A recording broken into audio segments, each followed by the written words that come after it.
We're at a stage now where it's so ridiculous that everybody's recognising how ridiculous it is. This is what 6-year-old children have to be able to name: nouns, verbs, adjectives, commands. I had a meeting with Nick Gibb, the school's minister, 2 weeks ago. I'm an English teacher, so I know a little bit about these things. And I said, getting children to learn the name of parts, the naming of grammatical parts, is no way to get them to be beginning readers, beginning writers, to explore language. What they need to be doing throughout their primary school is learning about narrative. They need to be learning about stories. They need to be reading stories. They need to be reading poetry. They need to be modelling their language on a whole range of genres. What they don't need is the naming of parts. And he said, "You're wrong." And I said, "But I've got a PhD in this." And he said, "Well, I don't believe you." The Comptroller General has said this year, and the same last year, there's a material and pervasive lack of accuracy in the department's accounts. And why is that? It's because the Department for Education cannot control the spending of nearly 6,000 academies. The chair of the Education Select Committee, Neil Carmichael, who's a Tory from Stroud, has put out a press release saying this casts massive doubt on the government's academisation programme. If they can't control the spending with the current number of academies, how are they going to control spending when every school is an academy? Only 3 multi-academy trusts have above average value added measures. All of those are in London.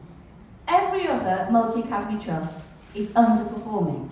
So it's perfectly legitimate to say multi-academy trusts lower education performance. If a school becomes part of a multi-academy trust, it ceases its own independent existence.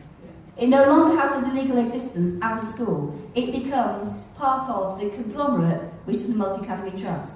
And then we know what happens with multi-academy trusts. Michael Wilshaw wrote to Nicky Morgan 4 weeks ago, very important letter, and he said, "We've inspected 8 multi-academy trusts. There are severe problems with all their performance. They're underperforming. We've got chief executives who are being paid more than the Prime Minister who are saying it's the parents' fault. There's a lack of leadership.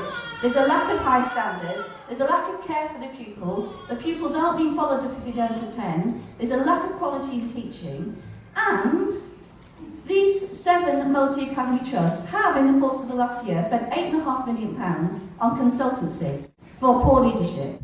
He set up a consultancy, like at Perry Beachy School in Birmingham, near Nolan. What you've got is money laundering. You've got the chief executive being paid directly, setting up a company which hires him through Liam Nolan Associates, which pays him a second salary. This is a school which cannot account for £2.5 million of free school meals money because it's destroyed the records. They say, the government says, you can't make profit out of academies. You can't make profit directly, but let me tell you, where there's muck, there's brass, and there's loads of muck going on in academies at the moment. And that's why Tory councils do not want their primary schools to become part of multi-academy trusts. They know small rural primary schools aren't an economic viability and they'll be closed.